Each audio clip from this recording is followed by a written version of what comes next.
Hello and welcome to the garage. Today we will be installing Yita Motors Lightbar on the 77 Chevy pickup truck. We're going to unbox it, install, and review. Let's get started.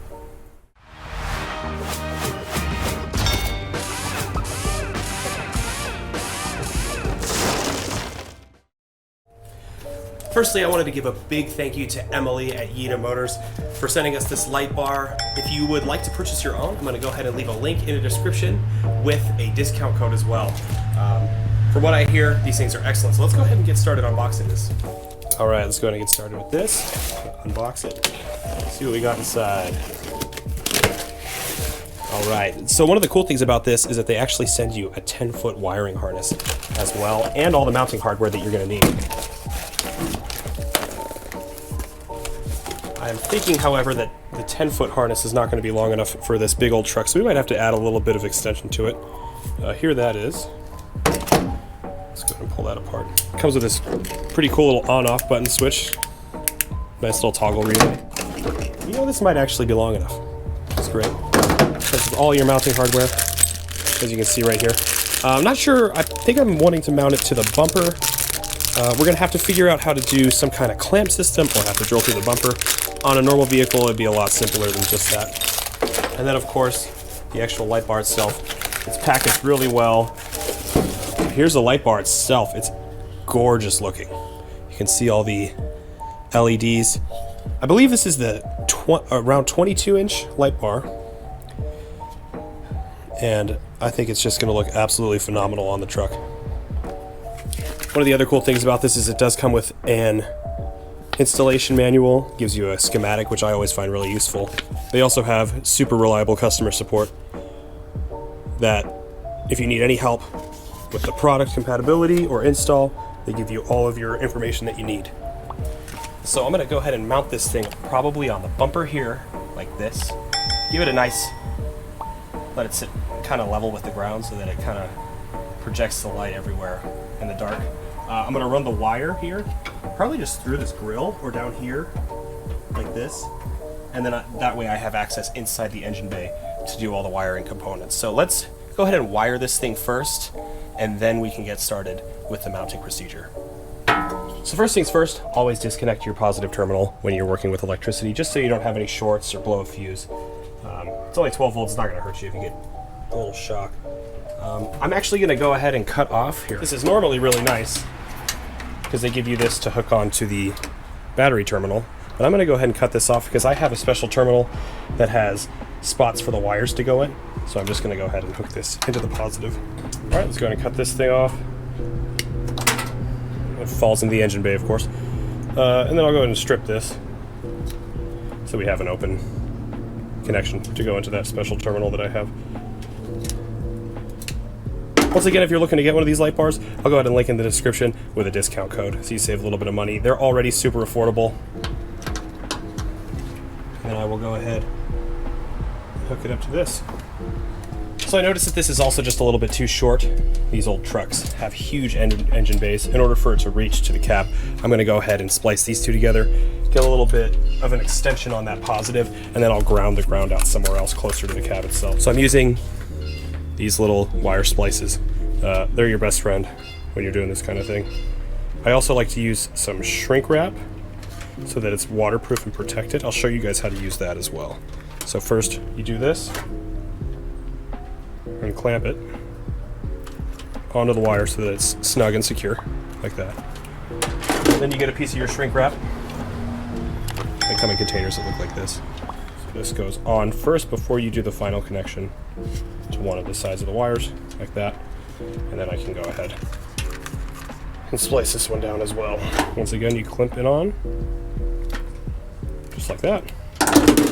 Take your shrink wrap, put it over the connection itself, and then you get a lighter and heat it up, and it compresses around the wire itself.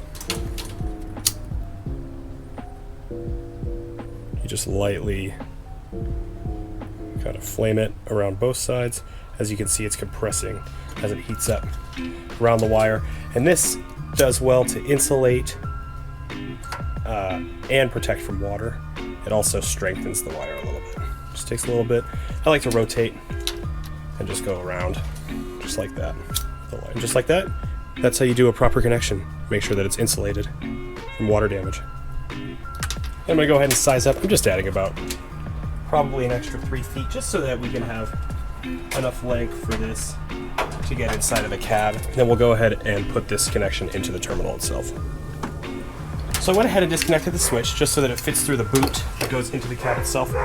Just a little nice plug that comes undone. I'm gonna put it through right over here, and then this will go inside the cab itself where I can connect it to smash it through because there's so many wires going in there. But just goes through like that, and now it's inside the cab itself where I can run the switch. Went ahead and pushed it through. As you can see, it's down on the floor right here.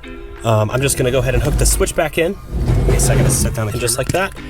Nice thing about this switch actually is that it has double-sided tape. So I'm just gonna put it probably right here, next to my other switches for the train horn, air compressor. Go ahead and get this mounted right about there. And we'll go ahead and start on mounting the light bar. That was pretty much it. You just have to run the other wires through the grill until reach to the light bar. So I went ahead and ran the wires through the grill right here. As you can see, we have positive and negative. Super easy. I'll hide all the wires after. I'm gonna go ahead and mount this ground to my train horn, just so that we get a ground. Just for now, so we can test the light bar, and then I'll eventually put it under one of the screws. We got the switch mounted on the inside. So this thing's pretty much ready to go. We just got to figure out how we're going to mount it. Let's get started with that. So what we went ahead and did, I couldn't really do this while holding the camera, so I put the mounts onto the light bar, like this, and then I just sized it up on where I wanted it. So I centered it with my Chevy logo and the license plate, and then I pushed it towards the edge. We marked holes, and we're going to go ahead and drill through the bumper so we can get this mounted and then wired up.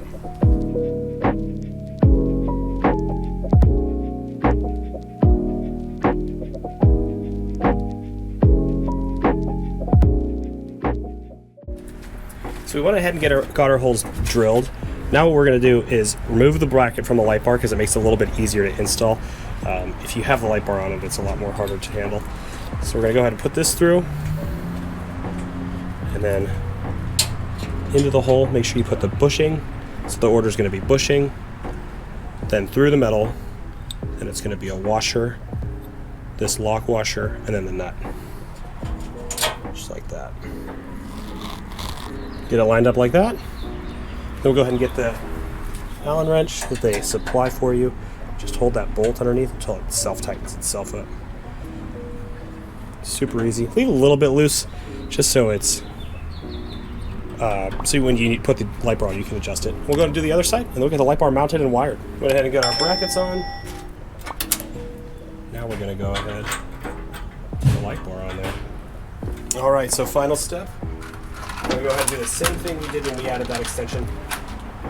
We're going to take this, put that on there like that, your wire connector, clamp it down, just like last time. Same thing on the red. And then we'll take two pieces of our shrink wrap this time. Same size. Doesn't really matter because it shrinks so well. So we'll take that, put that down. Ooh, that might be a problem. Oh, we're good. And red to red, black to black, obviously. Don't want to have any shorts. And as you can see down here on the switch that we have mounted, there is a red for off, green for on. So let's go see how it looks, and then we'll try it again at nighttime, of course, as well. See how bright it is. Yep, as you can see, it's lighting up very well. Super cool.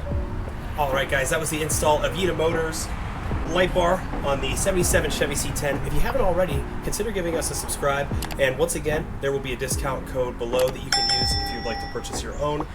Already super affordable, but this should give you a little bit extra off the top. We'll see you next time back at the garage.